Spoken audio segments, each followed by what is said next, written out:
Pick లాస్ట్లో ఇద్దాము, but before that Q&Aలోకి వెళ్ళిపోదాము. సో రాజీవ్ గారు సార్ అంటే జనరల్గా సరదాగా ఉంటారు, ఏంటి ఎమోషనల్ అయిపోయారు అండ్ లాస్ట్లో మాట అన్నారు, ఈ సిరీస్ నా లైఫ్లో చాలా ఇంపార్టెంట్ అన్నారు. అంటే ఫస్ట్ ఆఫ్ ఆల్ ఎమోషనల్ అవ్వడానికి కారణం, ఇప్పుడు మీరు అడిగారు మళ్ళీ అవుతున్నాను. I'm sorry. అంటే అన్నిసార్లు అవుతారా ఎవరైనా జీవితంలో అంటే నాకు తెలియదండి. మా అమ్మ నాన్న అంటే నాకు బాగా ఇష్టం. దాంతో ఏమవుతుందంటే వాళ్ళని తలుచుకున్నప్పుడల్లా ఏడుస్తుంటా, అంతే, అంతకన్నా ఇంకేలేదు. And thank you. As daughter of Prasad రావుగా, ఒక తండ్రిగా, ఒక ఆడపిల్ల తండ్రిగా నేను కూడా చాలా విషయాలు కనెక్ట్ అయ్యాను. అందులో మా నాన్నను కూడా చూసుకున్నాను. ఆ క్యారెక్టర్, నేను చేసే క్యారెక్టర్ మా నాన్నను చూసుకున్నాను, నన్ను నేను చూసుకున్నాను.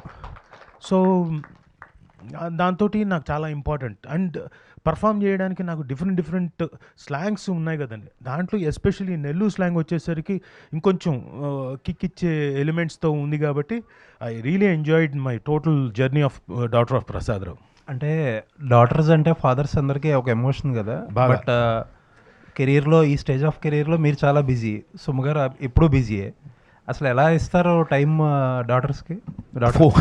ఫోన్లోనేనండి, ఫోన్లోనే ఏదో ఒకటి పంపిస్తుంటా మెసేజ్లు. ఇంకోటి, మా అమ్మాయిని అప్పుడప్పుడు బాగా ఇరిటేట్ చేస్తాను దానికి ఇష్టం లేనివన్నీ చేసి. సో అంటే కొంచెం నవ్వించడానికి. సో అలా టైం, షూటింగ్ లేదనుకోండి సాయంత్రం పూట కలుస్తాం కాబట్టి డిన్నర్ దగ్గర అక్కడ టైం మాట్లాడుకుంటాం, ఏం జరిగిందా మా కాలేజీలో ఏంటి అలా.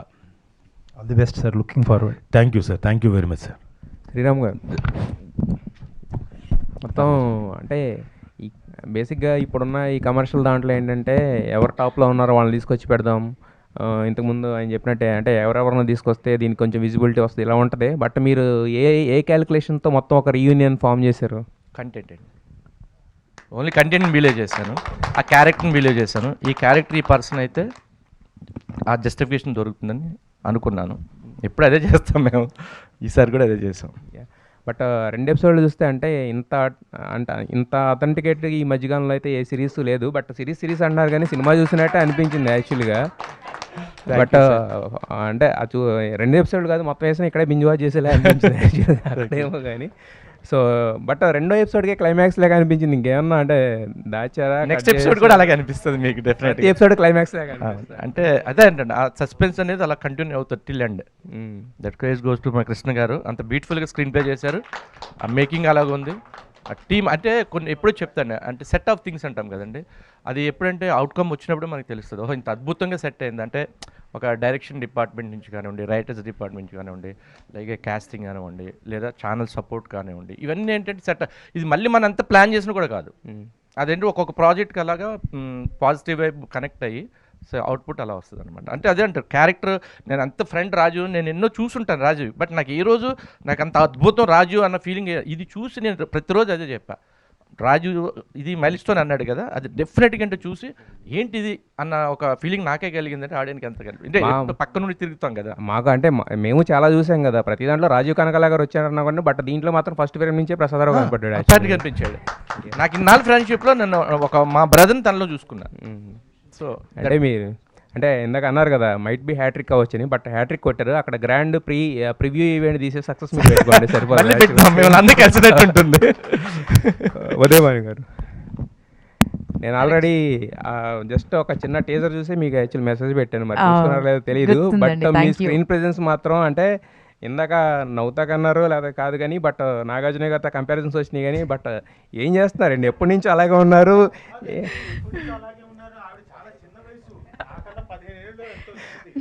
నిజం అండి, అది చిన్నప్పటి నుంచి వచ్చాం కదండి. బట్ ఏదేమైనా డిసిప్లిన్ అండి. I'm an actor first of all. Screen పైన నన్ను చాలామంది చూస్తారు, ఇన్స్పైర్ అవుతారు. సో డెఫినెట్గా my body is my temple. So దాన్ని నేను రెస్పెక్ట్ ఇవ్వకపోతే దేన్ని రెస్పెక్ట్ ఇస్తాను చెప్పండి, రైట్? మీ క్యారెక్టర్ మొత్తం చాలా సూపర్గా అనిపించింది, మీ స్క్రీన్ ప్రెజెన్స్. తర్వాత రెబక్క దీంట్లో అంటే కొంచెం ఎక్కువ చేసినా కూడా ఏమవుద్దంటే అతిగా అనిపిస్తుంది. అది చేయనివ్వరండి, అక్కడ కృష్ణ గారు ఉన్నారు కదా, అసలు వారు ఏం చెప్పామో వారు చెప్పారు అదే చేసామండి అంతే. అసలు అంటే నేను కొంచెం పడవ మాట్లాడతాను, ఒక లుక్ ఇస్తారనమాట సార్. సో బ్యాలెన్స్ చేసేది మా డైరెక్టర్ సార్. Yeah. ఇందాక చెప్పారు కదా వదిలే అని రాజీవ్ చెప్పాడు కదా సేమ్. Yeah. రాజీవ్ గారు, మీకు మాత్రం ఇది కెరీర్ బెస్ట్ క్యారెక్టర్ అండి. మీరు అన్నట్టు అంటే ఒక అక్కడి నుంచి ఇక్కడ ఫ్లై డౌన్ చేయడం కాదు, దీనికోసం దేశం దాటి వచ్చినా కూడా తప్పలేదు. అలా ఉంది మీ క్యారెక్టర్ యాక్చువల్గా. Thank you. వచ్చింది కూడా అందుకేనండి, ఆ దేశం నుంచి కూడా రమ్మంటే కూడా వచ్చేసేవాడిని. So it is definitely a very good character and milestone. నా పర్ఫార్మెన్సెస్లో ఇది ఒకటి అవుతుంది.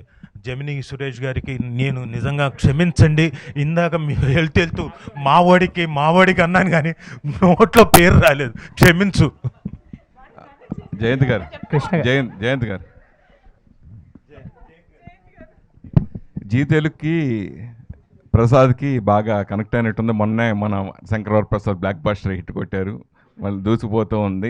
మళ్ళీ తర్వాత ప్రసాద్ గారి టైటిల్ రావడం. ఈ కథ చెప్పినప్పుడు, కృష్ణ గారు చెప్పినప్పుడు మీరు ఏ ఎలిమెంట్స్ నచ్చి మీరు వేసింది దీన్ని ఒప్పుకోండి సార్? బేసిక్గా ఏంటంటే ఈ చాలా సందర్భాల్లో అంటే ఇంతకుముందర త్రివిక్రమ్ గారు ఒకసారి చెప్పారు, and he did son of Satyamurthy. చాలాసార్లు ఏంటంటే మనం ఏమనుకుంటామంటే ఎక్కువ కథలు అమ్మ వైపు నుంచి చెప్పడం జరిగింది మనకి. తండ్రి పాయింట్ ఆఫ్ వ్యూలో తండ్రి ఎమోషన్ అనేది సంభవం అది చాలాసార్లు ఎక్స్ప్లోర్ చేయలేదు, ఆన్ స్క్రీన్ ఎక్స్ప్లోర్ చేయలేదు. సో ఇప్పుడున్న పరిస్థితుల్లో మీరందరూ ఇప్పుడున్న జెన్జీ సిచ్యువేషన్లో మోస్ట్ సెంటిమెంటల్ ఎమోషనల్గా as equal as women suffer అవుతుంది కూడా మేల్ అండ్ ఫాదర్స్, పర్టికులర్గా ఆ ఏజ్ గ్రూప్లో ఉన్న ఫాదర్స్. సో ఆ ఫాదర్ క్యారెక్టర్ చెప్పినప్పుడు ఇంకా అంతకన్నా ఎక్స్టెండ్ చేయగలం, నెక్స్ట్ స్క్రీన్లోకి వెళ్ళిపోదాం అన్న దీనికి వెళ్ళాను సార్. సురేష్ జీ నమస్కారం. నమస్తే, చెప్పండి. మొన్న బార్బరిక్లో ఇరగదీశారు డ్యాన్స్ చూసి, అది ఇంకా మర్చిపోలేదు, అది అలా గుర్తుంటూనే ఉంది. క్వైట్ ఆపోజిషన్గా పోలీస్ ఆఫీసర్గా చాలా పవర్ఫుల్గా ఉంది. అంటే రియలిస్టిక్గా ఎప్పుడు మీరు ఏదన్నా కొండ బదులు కొట్టి మాట్లాడతారు, అట్లాగే డేర్గా ఉంటారు. సో ఆ రియల్ క్యారెక్టర్ మీకు చేస్తున్నప్పుడు మీకు అనిపిస్తుంది? చాలా స్ట్రాంగ్గా అనిపించిందండి. అండ్ నాకు ఎందుకు నేను రెబెక్కగా పుట్టడం కోసం పుట్టానేమో అనిపించింది అది చేస్తున్నంతసేపు. సో అదే దిస్ వాట్ ఐఎమ్ కదా అనిపించింది, అంటే ఆ డ్రెస్ వేసుకోగానే. చాలా అంటే ఒక ఇందాక చెప్పింది కదా, చాలా ఆకలితో ఉన్న యాక్టర్స్ అండి మేమంతా. యాపటైట్తో ఉంది, ఆపర్చునిటీ వచ్చి మా ముందు వాళ్తే 100కి 100% ఇచ్చేందుకు యూనో అది డే అండ్ నైట్ కష్టపడేందుకు వీఆర్ రెడీ. సో అలాంటి ఆపర్చునిటీ వచ్చింది కాబట్టి I could give my best. ఇప్పుడు హోస్టింగ్ కంటే ఎక్కువ నట్టుగానే మీరు చేయాలనుకుంటున్నారు? ఫస్ట్ యాక్చువల్లీ నేను యాక్టర్నేనండి, తెలుసు. యాక్టర్నే. ఇట్స్ గుడ్ థింగ్ దట్ ఎందుకంటే ఇప్పుడు ఇంత బ్యూటిఫుల్గా హోస్ట్ చేయడానికి ఉన్నారు కదా మా మంజుష, ఇంకా చాలామంది ఉన్నారు. సో నాకు ఇప్పుడు యాక్టర్గా నా పొటెన్షియల్ ప్రూవ్ చేసుకోవాలని. ఇందాక నాగార్జున గారు పోలిస్తే మీరు ఒప్పుకోవట్లేదు, నాగ చైతన్యతో పోల్చాలని. బికాజ్ అంటే మేము ఆ జనరేషన్ కాబట్టి. నాగార్జున గారు అంటే అఫ్కోర్స్ అండి వారు అందరికీ ఇన్స్పిరేషన్. బట్ యూనో మీరందరూ కలిసి నా డేట్ ఆఫ్ బర్త్ని మార్చి నన్ను 10-15 ఏళ్ళు 20 ఏళ్ళు కూడా పెద్దగా చేసి చాలా రోజుల నుంచి చాలా జరుగుతోంది. సో సో నెక్స్ట్ అందుకని నాగ చైతన్య గారిని. రాజీవ్ గారు, జనరల్గా చాలా మంది హీరోలకు ఉంటారు క్రష్లు, మీరు అందరు క్రష్ అయిపోయారు. మీరేంటి సార్, మీరు నా కొంపంటిచ్చేలాగా. అంటే ఇప్పటివరకు ఎమోషనల్ అయిపోయింది కదా, కొంచెం నవ్విందామని. అదిగోండి నా క్రష్ ఆవిడ. అది అందుకనే చెప్పారు, ఆవిడ నాకు ఎప్పటికప్పుడు చెప్తుంటుంది. బోర్డు మంది వస్తారేమో, నేనున్నాను అని వస్తారేమో. సరే, కొన్ని క్యారెక్టర్ చేసినప్పుడు మన బాడీ లాంగ్వేజ్ కానీ యాస్ కానీ అన్ని మార్చాల్సి వస్తే దానికి ఎక్కువ హోంవర్క్ చేయాల్సి వస్తుంది. ఎస్పెషల్లీ ఈ సినిమా ఇప్పుడు నెల్లూరు లాంగ్వేజ్తో చెప్పడం. సో దీనికి మీరు టఫ్గా ఫీల్ అయిన సందర్భం ఏదన్నా? పెద్దగా టఫ్గా ఫీల్ అవ్వలేదండి. లాంగ్వేజ్ మాట్లాడడానికి మాత్రం కొంచెం టఫ్గా ఫీల్ అయ్యాను, బట్ అది కూడా పెద్దగా అనిపించలేదు. ఎందుకంటే కృష్ణ గారు ఉన్నారు, ఆయనకి ఆ స్లాంగ్ మీద బాగా పట్టుంది కాబట్టి ఆయన లొకేషన్లో అవన్నీ చేయించేవాడు. అండ్ ఎప్పుడైతే కాస్ట్యూమ్ ఇంకోటి అవన్నీ వచ్చేసాయో, ఈవెన్ వాక్ దగ్గర నుంచి ఆ క్యారెక్టర్ రాసినప్పుడే క్లారిటీ ఉంది కాబట్టి నాకు పెద్దగా నేను కష్టపడాల్సిన అవసరం రాలేదు. సో వాళ్ళు రాసుకున్నదే చాలా క్లియర్గా రాసుకున్నారు. So I didn't find much. And అంతే. చెప్పండి శ్రీరామ్ గారు, చెప్పండి. మీరు దీంట్లో చేయబడే కారణం ఏంటి? నాకు తెలియదు అసలు, అంటే నేను చేసే క్యారెక్టర్ లేదు. అంటే సీరియల్ నుంచి మామూలుగా సినిమాకి వెళ్ళడం అనేది ఒక అచీవ్మెంట్కి ఇదివరకు మనం ఫీల్ అయ్యేవాళ్ళం. ఇప్పుడు సీరియల్ నుంచి మిడిల్లో ఇప్పుడు ఈ ప్లాట్ఫామ్స్ వచ్చినాయి, ఓటీటీ ప్లాట్ఫామ్స్ ఎన్ని సిరీస్ కానీ. సో ఇప్పుడు సీరియల్స్ చాలా వరకు నిజంగా చాలామంది మాట్లాడు మన తెలుగు వాళ్ళ ఫీలింగ్ ఇందాక చాలామంది తీసుకొచ్చారు. సో నిజంగా ఇప్పుడు సీరియల్స్ అన్నీ ఎక్కువ అదర్ లాంగ్వేజ్ నుంచి ఎక్కువ వస్తున్నాయి, అయ్యే జరుగుతున్నాయి. సో అవి స్టాప్ చేసి ఎక్కువ ఈ ఓటీటీకి రావడం, సీరియల్ నిర్మాతలు రావడం గురించి మీరు ఏం చెప్తారు? యాక్చువల్గా అదండి, ఇది కూడా ఒక అంటే సీరియల్స్ కూడా మనం బయట డిపెండ్ అవ్వాల్సి వస్తుందంటే తెలుగు వాళ్ళు లేక డిపెండ్ అవుతున్నాం. ఉంటే డెఫినెట్గా తీసుకుంటాం. ఇప్పుడు నా ప్రొడక్షన్ తీసుకుంటే నేను మ్యాక్సిమం తెలుగు వాళ్ళనే పెడతాను, ట్రై చేస్తాను. ఆ క్యారెక్టర్స్కి వాళ్ళనే ఇంపార్టెన్స్ ఇస్తాం.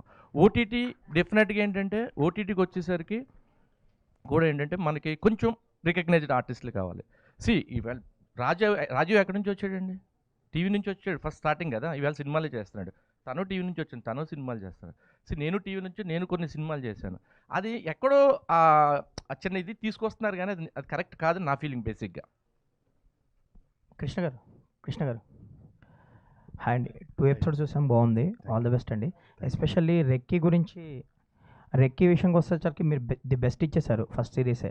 ఇప్పుడు టెక్నీషియన్స్ కానీ అందరు కానీ రెక్కీతో పోలుస్తారు, అంటే దాన్ని బీట్ చేయాలని. సో అది ఒక బ్యాగేజ్లా అనిపిస్తుందా ఎవ్రీ టైం, లేదంటే ఒక ఛాలెంజింగ్గా తీసుకొని దాన్ని? కొద్దిగా ఛాలెంజింగ్గానే తీసుకుంటాను రెక్కీ తర్వాత. ఎందుకంటే స్క్రీన్ ప్లేకి ఆ సిరీస్కి స్క్రీన్ ప్లేకి చాలా పేరు వచ్చింది. అండ్ రెక్కీ తర్వాత నేను 2 years వరకు ఏ కథ రాలేదండి. ఆ తర్వాత రాసిన కథ ఇదే అండి. అంత టైం తీసుకున్నాను. ఓకే, రెక్కీ 2 పార్ట్ 2 ఎప్పుడు ఉంటుందండి సిరీస్ అంటూ? జయంత్ గారి చేతుల్లో ఉందండి. All the best. Thank you. Hi అండి. హాయ్. అయితే 2 episodes చాలా ఎమోషనల్ డ్రైవ్ అనే చెప్పాలండి. ఫాదర్ అండ్ డాటర్ సెంటిమెంట్ చాలా బాగా చూపించారు. అయితే 2 years పట్టింది అన్నారు కదా ఈ స్టోరీ రాయడానికి. Is there any true based incidents ఏవైనా ఉన్నాయా, లేకపోతే ఎలా రాశారు స్టోరీ?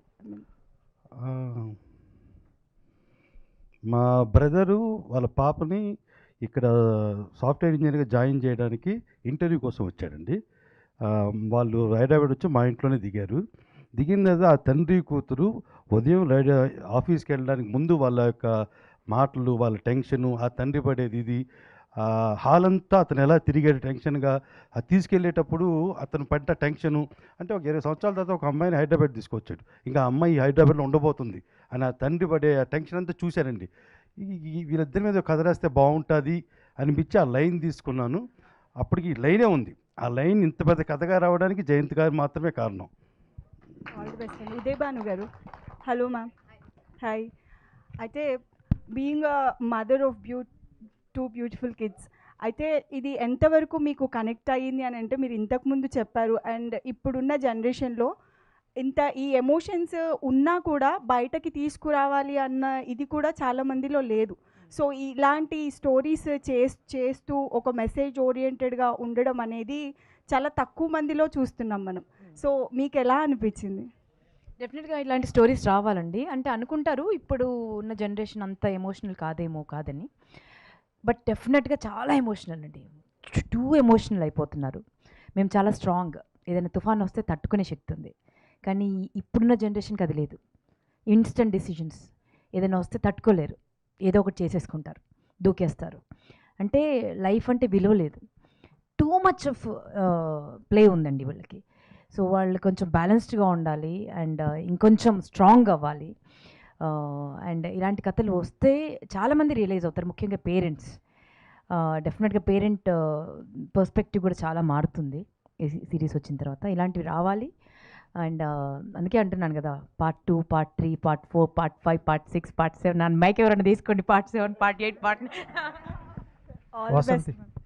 వసంతి కంగ్రాట్స్. 90s తర్వాత ఒక మంచి ప్రాజెక్ట్ వచ్చావు. అండ్ మీవు కాకుండా మిగతా వాళ్ళందరూ చూసుకుంటే పెద్ద యాక్టర్లు అనగానే గొప్ప యాక్టర్లు అనొచ్చు. ఎలాంటి క్యారెక్టర్ ఇచ్చినా ఇన్వాల్వ్ అయిపోతారు. అలా మీరు కూడా మీ ఫాదర్తో బాగా కనెక్టెడ్ అయ్యి ఉన్నారు. సో ఈ స్టోరీ మీకు పర్సనల్ లైఫ్ ఎంతవరకు కనెక్ట్ అయ్యింది? అండ్ రాజీవ్ కనకరావు గారితో వర్క్ ఎక్స్పీరియన్స్.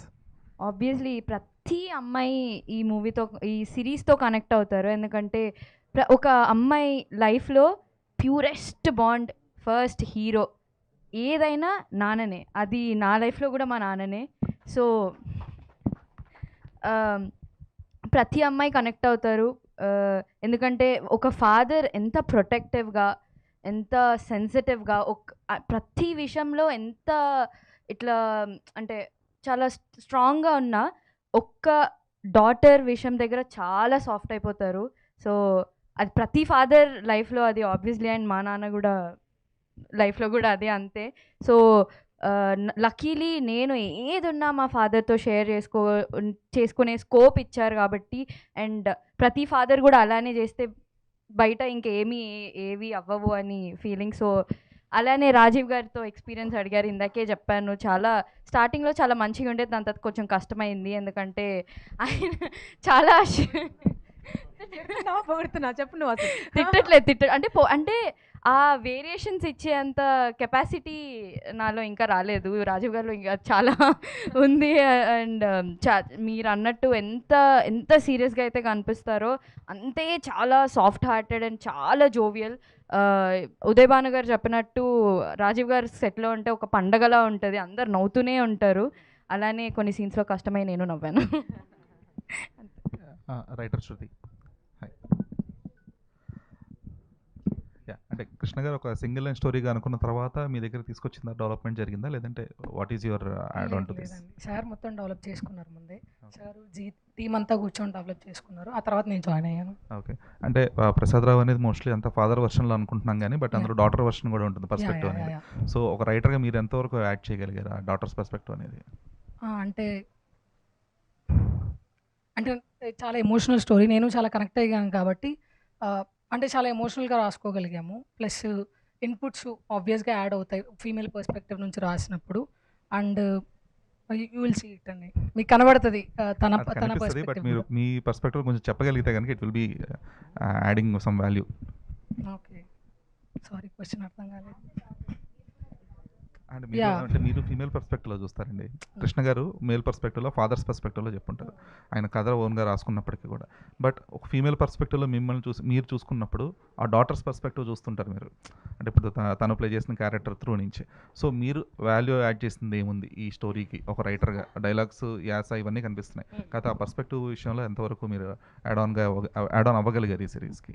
అంటే తను ఎలా అయితే అంటే తన ఫాదర్తో ఎలా అయితే షేర్ చేసుకోలేకపోయిందో, అంటే నాకు మా ఫాదర్ అలా కాదు, క్వైట్ ఆపోజిట్, చాలా చాలా ఫ్రెండ్లీ, చాలా కూల్గా ఉంటారు. నేనైతే షేర్ చేసుకోగలిగాను. But I have seen so many friends. I'm sorry. So మీరు లాస్ట్ టైం కూడా నన్ను రిలేటివిటీ అని నన్ను కన్ఫ్యూజ్ చేశారు. క్వశ్చన్ అండి నాకు అర్థం కాలేదన్నాను, మీరు ఇప్పుడు రైటర్ని కూడా కన్ఫ్యూజ్ చేశారు, పర్స్పెక్టివ్ అని.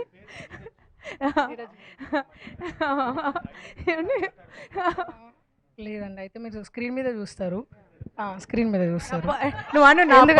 స్క్రీన్ మీద చూడండి, ఆ పర్స్పెక్టివ్ కూడా స్క్రీన్ మీద చూస్తారు.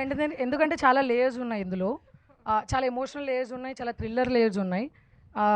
సో అవన్నీ మీకు కనిపిస్తాయి. థర్డ్ ఎపిసోడ్ నుంచి you will see a lot of Rajeev garu. Sir ఇప్పటివరకు మీ క్యారెక్టర్స్ అన్నీ ఒక ఫాదర్ రోల్స్ చేసి చాలా ఉన్నాయి. సో మీరు మీ ఫాదర్ కలిసి కూడా యాక్ట్ చేశారు చాలా సినిమాల్లో. సో 2 సినిమాలు చేసినట్టున్నారు ఐ థింక్ సో. సో ఇప్పుడు నెక్స్ట్ రోషన్ గారితో ఎప్పుడు చేయబోతున్నారు మీరు ఇద్దరు కలిసి ఆన్ స్క్రీన్లో? అంటే రావాలి కదా కథ, అలాంటిది వస్తే తప్పకుండా నచ్చితే, నా క్యారెక్టర్ నాకు నచ్చి ఆయన క్యారెక్టర్ ఆయనగా నచ్చితే తప్పకుండా చేస్తాం. Hope so, let's see. అందరికీ అది డ్రీమ్ ఉంటుంది ఆఫ్ కోర్స్, సన్తో యాక్ట్ చేయడం. అది నాకు మా అబ్బాయితో డ్రీమా? ఓ యా, వాడికి ఉంటే ఫస్ట్ ఆ డ్రీమ్, తర్వాత నాకు వస్తుంది. కృష్ణ గారు సక్సెస్ఫుల్గా, ఇది కూడా సక్సెస్ అనేది ఆల్రెడీ ఇప్పుడే ప్రూవ్ అయింది 2 ఎపిసోడ్స్ చూసిన తర్వాత. సో మీరు మళ్ళీ డైరెక్టర్ అయిన తర్వాత డైరెక్టర్గా కూడా సక్సెస్ అవుతారని అవ్వాలని కోరుకుంటున్నాను. సో మళ్ళీ కూడా వెబ్ సిరీస్ చేసే అవకాశం ఉంటుందా డైరెక్టర్ అయిన తర్వాత కూడా? ఖచ్చితంగా G5కి ఎప్పుడు నేను చేస్తూనే ఉంటాను. సినిమా కూడా G5కే చేస్తారా? డెఫినెట్లీ. ఎందుకు అంటే పోల్చడం కానీ ఈటీవీని ఇట్లా వరుసగా వేరే బ్యాక్ టు బ్యాక్ మూవీ చేస్తున్నప్పుడు G5 ఎందుకు మూవీస్ మీద ఎక్కువ ఇంపార్టెన్స్ ఇవ్వట్లేదు? అంటే లేదు, జీ స్టూడియోస్ అది ఉంది. సో మేజర్గా సినిమాలని జీ స్టూడియోస్ చేస్తారు. And G5 also we are planning to do direct to digital movies. వాసింది. ఈ కథ చెప్పినప్పుడు మీ డాడీతో నువ్వు షేర్ చేసుకున్నది ఏంటి? అంటే అంటే ఈ స్టోరీ చెప్పినప్పుడు ఫస్ట్ ఆ స్టోరీలో మా నాన్ననే కనిపించారు. అండ్ నేను నాన్నతో ఫస్ట్ ఏ స్టోరీ అయినా నాన్న ఒకసారి రండి. Father of Vasanthi, daughter of. So first ఏదైనా ఏ స్టోరీ అయినా కూడా మా నాన్ననే వింటారు నార్మల్గా. మా నాన్నకి అది మంచిగా అనిపించిందంటే ఆ స్టోరీ నా దగ్గరకు వస్తుంది. సో ఫస్ట్ టైం ఈ స్టోరీ లైన్ ఏదైతే నాన్న విన్నారో, ఒక ఫాదర్ డాటర్ బాండ్ గట్టి కనిపించే ఒక స్టోరీ విన్నా నేను. I think you should here it అని అన్నారు. ఓకే చూద్దాము, ఓకే వెబ్ సిరీస్ అన్నా సరే అని అనుకున్నాం. ఎప్పుడైతే కరెక్ట్ నరేషన్ కృష్ణ గారు మా ఇద్దరు నాన్నకి నాకు ఇచ్చినప్పుడు, నేను నాన్న అంటే it's not a new story, మనకు బయట జరిగే స్టోరీయే ఈ స్టోరీ. సో ప్రతి ఒక్క ఇంట్లో ఉండే భయం కానీ స్టోరీ కానీ ఏదైనా మేము మా సిరీస్లో చూపించాము. సో నాన్న అన్నారు it's going to be something very big. So ప్రతి ఒక్కరు కనెక్ట్ అయ్యేదే మనం తీసుకెళ్ళాలి అండ్ ఒక మంచి మెసేజ్ ఇస్తూ వెళ్ళాలి. అండ్ అలాంటి ఒక మంచి మెసేజ్ ఉన్న ప్రాజెక్ట్ ఇది. సో విఆర్ఎన్ అని అన్నారు నాన్న. నిజంగా చాలా షార్ప్గా, చాలా బ్రిలియంట్గా మీరు మాట్లాడుతున్నారు. నేను చూస్తున్నాను. అంటే ఇప్పుడు బయట జరిగేది నిజంగా హాస్టల్లో కూడా ఇలా జరుగుతున్నాయి. అలా మీ ఫ్రెండ్స్ వల్ల మీరు చెప్పిన సందర్భాలు ఏదైనా ఉన్నాయా? ఆబ్వియస్లీ అంటే బయట జరుగుతున్నాయి అనే క్వశ్చన్ మార్క్ అయితే లేదు ఆబ్వియస్లీ. ఎందుకంటే ప్రతి ఒక్క అమ్మాయి లైఫ్లో she'll go through something like this. ప్రతి ఎక్కడ హాస్టల్ అనే కాదు, హాస్టల్ అవ్వచ్చు, వేరే కాలేజ్ అవ్వచ్చు, స్కూల్ అవ్వచ్చు, వేరే సిటీలో ప్రతి సేమ్ సిటీలో ఉన్న వాళ్ళు కూడా దిల్ కనెక్ట్. ఎందుకంటే we are women go through many things and అవి కొందరి లైఫ్లో చెప్పుకోవడానికి ఉంటారు, కొందరి లైఫ్లో అవి చెప్పుకోవడానికి లేక వాళ్ళు బాధపడుతూ. And there are so many things ఈ టాపిక్ గురించి మాట్లాడుతూ వస్తే. సో బయట ఉన్నాయంటే ఆబ్వియస్లీ ప్రతి ఒక్కరి లైఫ్లో ఏదో ఒకటి అవుతూనే ఉంటుంది కాబట్టి ఉన్నాయి. One last question please. Nellore తర్వాత రాజీవ్ గారు నెల్లూరు అని ఉన్నారు కదా, మళ్ళా నెల్లూరులో చేపల పులుసు ఫేమస్, తినుండారా నెల్లూరు? ఎక్కడ నేనేడ తినుంటాను, నువ్వు పట్టుకొస్తే నేను ఖచ్చితంగా తింటాను, మా వాళ్ళందరికి కూడా పెట్టేస్తాను. కాదు, అక్కడ డైరెక్టర్ గారికి నెల్లూరు స్లాంగ్ బాగా తెలిసింది అన్నారు కదా. తెలిసి కాదు, ఆయన నెల్లూరే. పెట్టలేదా మీరు నెల్లూరుది? ఆయన కాదు నెల్లూరు కదా, ఆయన సూళ్ళూరుపేట, నెల్లూరు డిస్ట్రిక్ట్. ఓకే, మరి చేపల పులుసు పెట్టాలి కదా మీరు రాజీవ్ గారికి. మీరు అడగండి, ఆయన అడగండి. ఓకే, మీరు రాజీవ్ గారు చిన్నప్పుడు మీరు భయం ఉంది అన్నట్టు యాక్ట్ చేసేవాళ్ళంట. అంటే మీ నాన్నగారికి భయపడుతున్నట్టు యాక్ట్ చేసేవాళ్ళంట, మా నాన్నగారు చెప్పారు. సో మీ నాన్నగారి దగ్గర నిజంగా యాక్ట్ చేసిన మూమెంట్ భయపడుతున్నట్టు చాలా, అంటే చిన్నప్పుడు చాలా అల్లరి కూడా చేసేవాళ్ళంట కదా, మీ డాడీ రాగానే గప్చుప్గా కూర్చునే వాళ్ళంట. చిన్నప్పుడు అంటావేంది? ఇప్పుడు కూడా చేస్తానే ఉంటాడులేండి, కనిపించారు అంతే. అట్లనే చిన్నప్పుడు కూడా అంత అల్లరి చేసేసి ఏం తెలియనట్లు కూర్చునే వాళ్ళంట. అనవసరంగా మైక్ ఇచ్చా, అనవసరంగా లాక్కోవాల్సింది అమ్మాయి దగ్గర నుంచి. నాకేం తెలుసు అమ్మాయి అలా అడుగుతుందని. ఏంటి ఆన్సరా? అల్లరి చేసేవాడిని, చేస్తూనే ఉంటాను. తర్వాత అవును నటించాను, అప్పుడు నటించాను, ఇప్పుడు నటిస్తున్నాను, ఇంకా ఎప్పుడు నటిస్తాను. ఓకే, ప్రాణం పోయేంత వరకు నటిస్తాను. ఓకేనా? డాక్టర్ ఆఫ్ అర్ణ గారు, ఉదయ్ భాను గారు, వన్ లాస్ట్ క్వశ్చన్ ఇక్కడ స్ట్రైట్. హాయ్ అండి, చాలా బాగుంది. అంటే లైక్ చెప్పాలి అని అంటే యాంకరింగ్ ఫీల్డ్లో రావడానికి you are also one of the inspiration అని చెప్పచ్చు, సుమ గారు అండ్ మీరు. అండ్ అంటే లైక్ రాజీవ్ కనకాల గారు ఎక్కడుంటే అక్కడ హడావిడి జరుగుతుంటుంది. అండ్ కొంచెం ఎమోషనల్ అయినా సీరియస్గా అయినా మాట్లాడడం కానీ చేయడం కొంచెం చాలా కష్టం. సో మేము చూసిన 2 ఎపిసోడ్స్లో చూసుకుంటే ఒక ఎమోషనల్ సీన్ ఉంది. సో ఆ సీన్ చేస్తున్నప్పుడు ఎన్ని టేక్స్ తీసుకున్నారు and what is the experience of that? Takes ఏం తీసుకోలేదు, బట్ కొంచెం ఎమోషనల్గానే చేసాము ఆ సీన్. బట్ దాని తర్వాత లేటర్ సీన్స్ చాలా అంటే ఒక్కొక్క షాట్ తీస్తూ ఉన్నారు. So we had time to chit chat, మాట్లాడుకోవడానికి. సో ఇందాక తను చెప్పింది కదా, ఎక్కడ ఒక సీరియస్ లుక్ ఇవ్వాలి, బట్ ఇటువైపు ఎదురుగా రాజీవ్ ఉంటాడు. మేమందరం మహానటి సావిత్రిలను ఇన్స్పిరేషన్ తీసుకుని, మీరు చూసాం కదా మహానటి సినిమా చూసాం కదా, ఆవిడ అప్పుడే నవ్వుతూ అప్పుడే 1.5 లేకపోతే ఎక్కడ ఆగాలి కంటి చుక్క అలా చేస్తారు కదా, సో ఆవిడని ఆవాహయామి అనుకుని యాక్ట్ చేయాలి, ఇంట్లో యాక్ట్ చేయాలంటే ఓకే చేసాం.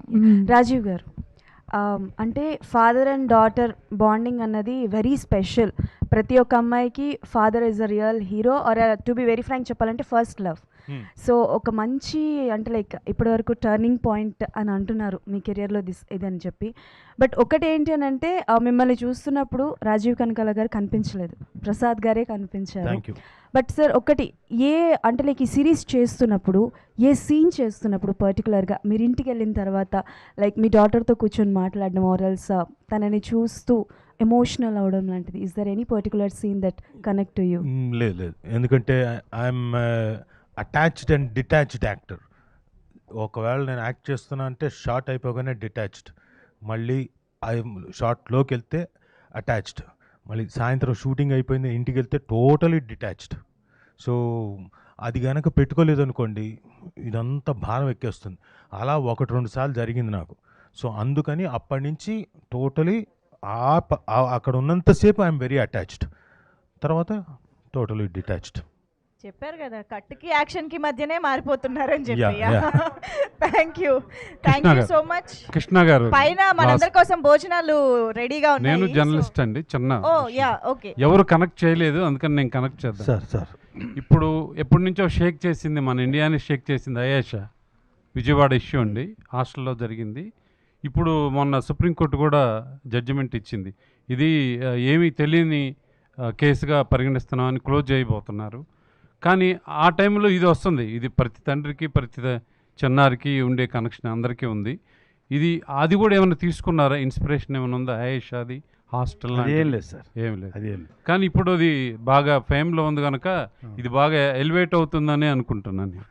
దీనికి మంచి ఎపిసోడ్ కదా కావాల్సింది, చాలా రేర్ ఇది ఇప్పుడు.